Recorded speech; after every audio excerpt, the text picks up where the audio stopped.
So I saw on your LinkedIn page that you graduated from Laurier BBA program. So during your time at Laurier, what skills and experiences did you gain that prepared you for your current role today? Great question. I would say, so taking a step back, what I do is I'm in sales. And I know that there is maybe, I think, one sales course at Laurier. I'd love to see more now being in the role. But I think overall, actually, a lot of it was just being able to be nimble, quick thinking, a lot of the different events and case studies and group projects as well, because in the real world, everything you do is with a team. Nothing that you really do is siloed. So I think that's a huge part of the program that helped. And then overall, I did a lot in extracurriculars. And I think that really pulled you out of the classroom experience and something that you were getting marked on and just gave you more real world sort of application. Even just dealing with people, like, for example, yourself in clubs, stuff comes up. How do you work through it? How do you mitigate sort of what the sort of issue that maybe arised was? That's actually some of the stuff that I would say, looking back more and more, I rely quite heavily on day to day. It's good. So tell me what a typical workday looks like for you. Um, I would say it's different every day. So some weeks I have a really standard day. Some weeks I am working like 80 hours. And the reason I say that, and not to scare anyone, but so being in sales, a lot of it is, if you're busy, it's really good. It means that things are moving, things are rolling. And I work with our largest enterprise brands on Shopify Plus specifically. So when I look to an average workday, I might be on the phone at 10 a.m. with the CIO of a company. And then at 10:30, I might be on the phone with someone internally on my team trying to solution for one of the questions that was asked ahead of time. So still at the end of the day, I do like a block for prospecting. I have a block for just email follow-ups. I do that twice a day. And then transparently, it's sort of on the fly. It's whatever's required that week or that day is my focus. I guess if I had to give some sort of way that I look at it, usually when I wrap up or the night before, I'll actually prioritize what are the three main things that I have to get done the next day. But stuff, honestly, truly will come out of midair and sort of land on your plate. And so it's also being able to sort of, in the midst of everything in the middle of a day, if things are busy, also being able to prioritize actually what needs to get done immediately and what can wait another day. But I manage everything with a pen and paper still. So that's usually how I prioritize stuff, and then just refigure my day. But unfortunately, I can't give you like a very specific, this is what I do for the first 2 hours and move along, because it's just, the reality is that's just not what I do. Yeah, definitely. So what's something that you're currently working on or that you just finished working on that you really like enjoyed? Um, hmm. So because of the nature of my role here, I'm honestly responsible for helping some of our largest brands decide if Plus is going to be the right fit for them and then move ahead with Shopify Plus. So with that, most of my work is all external. Rarely do I do anything internal. But what I would say I love about that is I work with a lot of really cool people at some really, really interesting companies. Um, so if I had to give you something that I'm working on specifically, um, one thing that I spent most of the week doing, for example, was preparing a company and solution overview. That to me was more of a project or something that I can concretely say I worked on and was sort of submitted. So that's taking a look at, they sent over a 45-page review document for us. We're in the midst of preparing a 6-hour demo for them for next week. They do $200 million online. I can't give you the company name, but I can give you some of those specifics. So what they had asked for was actually, before that demo meeting that we have with them next week, they've asked for us to prepare sort of a summary of our solution, the proposition, our place within the market, and why we believe Shopify would be a good fit for them. So I don't know if that directly answers the question that you have, but hopefully that gives you some insight into some of the work that I'm doing. Oh, And that's great. That sounds interesting. Like, yeah. yeah, and the crazy thing is that's one of 23 companies that I'm working with right now. So Wow, lots. So what do you enjoy most about working at Shopify, and what do you dislike about working there? Um, Good question. What I love most is the company, especially as I said, I'm merchant facing. So that means I'm actually working with customers. So all day long, whenever I'm chatting with people, I get to talk about how great our company is. And I do truly believe so. When I was in university, I did an internship at a different company. And fundamentally, I just, at the end of the day, couldn't see myself selling their product because it's something that it's a great product. It's a great company, a great brand. I had a wonderful experience there, but I truly believe that we can make a difference with Shopify, and that's one of the things that I love about selling this brand, and then also working for the company directly. Is just it is something that I fundamentally believe in at my core too.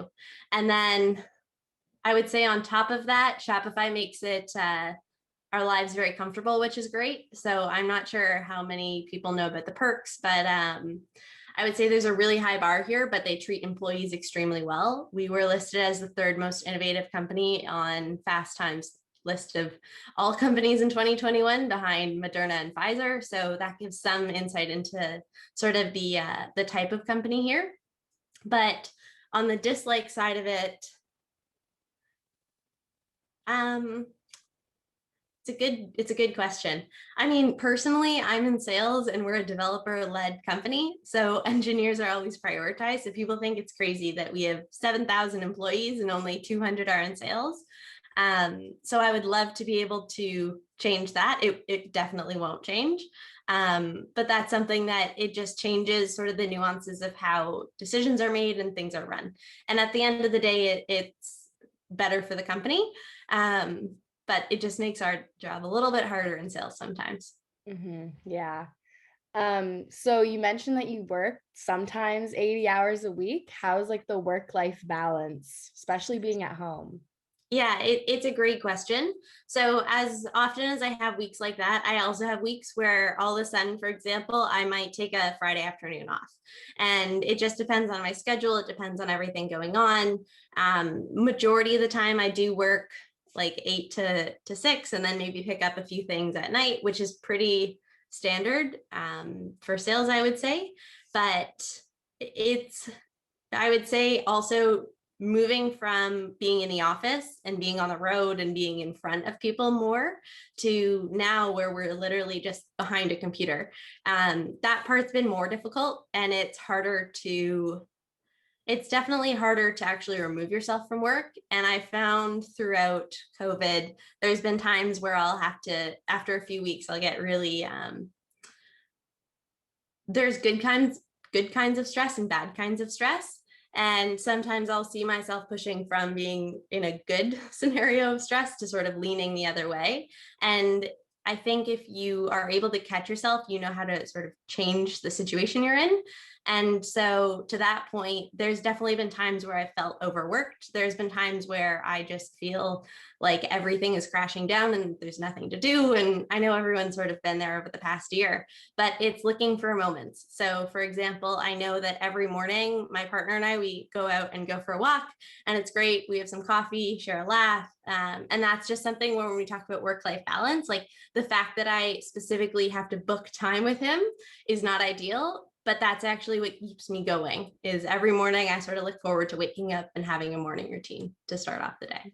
So yeah, and I should clarify, we don't always work 80 hours a week. That's by no means the expectation. It's just sometimes it's just you're sort of at the liberty of the more you work, the more you're sort of like the better you're able to perform. And performance is all related to closing deals. And the more deals you close, the more money you make. So it's sort of all relative. Yeah, I can definitely relate to the like frustrations with COVID, like feeling a little overworked, and like some weeks are good, some weeks you're just like, oh man, like I wish like things were back to normal, but like it's getting there. So I just have to look forward to that. Yeah. And Um, is school remote right now? yeah, for university. Yeah. I think high schools are like in class, some are in class, but all university classes are online. So it's very Wow. hard. Yeah. How's that? Were you Were you previously in the classroom or have you always been remote at Laurier? Since March last year, like Okay. everything's been online. So Yeah. yeah. Yeah. So Yeah. you guys are facing the exact same sort Mhm. of transition as the rest. Yeah. And the group work and the projects, it's like hard to like balance like relaxing time and like work time. But yeah, Yeah. it's pretty difficult. Yeah. I don't know about you, but sometimes I just find at the end of the day, like I just don't want to look at a screen. I'm like, Yeah. yeah, computer work or just trying to browse and do something else. I'm just like, I can't look at a screen. Yeah, I know. I'm like, I like started reading again because I'm like, I like just can't go on like social media. It's just too like I like been looking at my laptop all day. Like it's just Yeah. consuming. But yeah. So how does your current job compare to your past jobs? And like, are there any major differences with them? Good question. So I transparently actually got hired in about November of my 4th year at Shopify. So just to sort of give a little bit of background, I actually decided I didn't want to work for a big company at the time, and Shopify was under 2,000 employees, and they had a really small Waterloo office. So I reached out to them and a few other KW startups. And the reason I'm bringing this up is because I truly graduated, and now it'll be 5 years in May. But I've always been at Shopify and I've always been in sales. The difference is when I first started at Shopify, we were a very different company. No one knew what Shopify was. So you call people who are truly hitting the phones. That was a really fun time because my team was all also pretty much around the same age. Like some of my best friends now are the people that I started working at Shopify with. So that was a really cool period, but it was really stressful. As I said, we were like pounding the phones. No one knew what Shopify was. And then if I look to how Shopify and my role has transitioned to today, at the time we were working with a lot of smaller companies. Our goal was to be able to, get those $1 million or $10 million brands on Plus, but we definitely didn't have the same support. We didn't have the same ecosystem. Like when I first started, Shopify Plus specifically was 75 employees. Now we're over 800 specifically on our enterprise team. So it's really, really been interesting to see the change. I've also had 5 different roles at Shopify. So even though they've all been in sales, part of it has been career growth. Part of it has also just been working on different teams and working with different brands. So like 2 years ago, for example, I managed our multinationals. So that's like Pepsi, Unilever, Nestle. So that was cool because I got to go to London and Spain to meet with some of their digital head offices, which again, very different from when no one knew what Shopify was, to see the transition to people know what Shopify is. They didn't think they were, or they thought they were too big for us, to now we have this Plus, people understand Plus, people know what it's about. So yeah, it's been very interesting to sort of be a part of that growth trajectory. And then where I sit today, also a lot of my job is not necessarily pounding the phones. It's thinking really strategically, because Shopify is a really core component of these brands to be able to enable them to sell online, but it's also a very small piece in their broader architecture that allows them to actually sell online. So there's a number of other systems, there's a number of partners that we work with. So a lot of my job now is take a really big company and figure out how we're going to make the entire project work for them. Great. So now I'm going to ask you a bit about how you came across a job in e-commerce. So what like initially attracted you to this industry and why did you want to go into like e-commerce? Yeah, e-commerce. I mean, 5 years ago, we were barely shopping online. People were starting to, but it's not near where it is today. And I think also it's really cool that you started this club so specifically on the topic. What brought me to e-commerce as well is sort of when I think back to that 4th year, I really wanted to be part of a company that was starting to push boundaries, but was still small and nimble as a team. And so I sort of ended up here almost by chance. But it's been a really interesting industry to see continue to evolve. And I mean, if COVID has done anything, it's like pushed e-commerce to be some of the data and trends that we were expecting for 2030, we're actually seeing now from the past year, just because everyone was sort of stuck at home. So Wow. So where do you see yourself a few years from now? Do you plan on staying in e-commerce or like at Shopify? Like where do you see yourself? Yeah, great question. I definitely see myself still within the technology field, specifically in e-commerce, to the point of just seeing the rapid rise of the industry. It's only going to continue to grow and continue to sort of maintain like consumers buying behavior and patterns are going to continue to explode there. So I would love to stay at Shopify. I've had a great time thus far. Do I see myself selling or not? I don't know. I think one of the things that has been really interesting here is that, again, I've had a number of different roles over the last 5 years. And if I was your age and someone told me this is what I was going to be doing, I never would have believed them. I didn't want to be in sales. I thought things were crazy. I used to cry like once a week the first 6 months at work because I was like, this is insane. What am I doing? And then finally something clicked. So I don't know, maybe there will be another moment in the future where something else just clicks for me. But I'm definitely on the path that I'm on right now. I really appreciate the company, the business, and the work that we're getting to do. That's great to hear.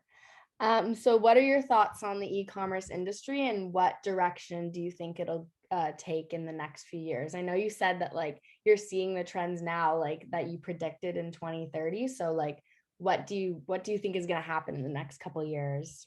Yeah, I think there's going to be a shift in the way customers buy from brands. So we're already starting to see it with Instagram, Facebook, and TikTok, the fact that some brands actually enable you to check out directly in the app. I think in the future, we'll see more of that. So you'll see an ad on Instagram, it'll be a product that you've thought of, or maybe it's brand new. And instead of having to click through to the website and then click through to the check cart and then to the checkout and then add all your information, it's literally probably just going to be as simple as you like this, it's on your Instagram feed, you're checking out with it. On the brand side, that's definitely going to grow. I mean, on the flip side, there's also the large marketplace spaces. If anything, we're seeing a huge push for brands. I'll give you, I guess, an example would be someone like Chapters or Indigo. Not that we work with them, I'm just sort of putting that statement out there, but a company like that, that so many of the products that they have are actually from different suppliers. So that type of marketplace where we'll see some brands like that continue to grow. There's going to be continued growth on Amazon, obviously, but I think less and less will actually get away from going somewhere to buy, and those ads will actually come to us as consumers. That's interesting. Thank you. So finally, what's an important piece of advice that you would give to students looking to start a career in e-commerce? Um, so this is one thing that I think is a little interesting and probably not talked about enough with students. At the end of the day, I see it sort of firsthand at work. Everything comes down to data. So even if you're in marketing, even if you are in finance, like honestly, any role that you will have in the future that will be customer or business growth oriented is going to come down to data. So if I was a student, what I would be focusing on is it's not a sexy industry, but understand things like mode, things like Tableau, and have a little bit of a basic sense of coding. Again, it's not something that I was doing at your age, nor was I looking at it. But I think as technology is going to continue to evolve, I think back when I was a student, people would talk about they wanted to be in creative marketing and they wanted to, create those really cool ads, understand how many drops of water to put on the bottle. And I hate to say it, but that's all going to be automated. There's going to be a formula that says that consumers would rather see 31 drops of water on a bottle than 22.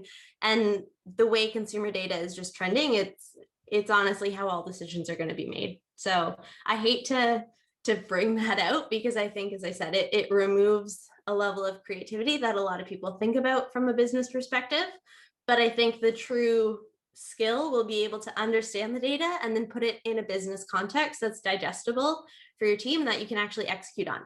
So That's interesting. I haven't heard that before, like coding and stuff like that. That's like really great. That's all the questions I have for today. Thank you so much for talking with me. You definitely gave a lot of insight on the e-commerce industry, and I think there's a lot to learn from your answers.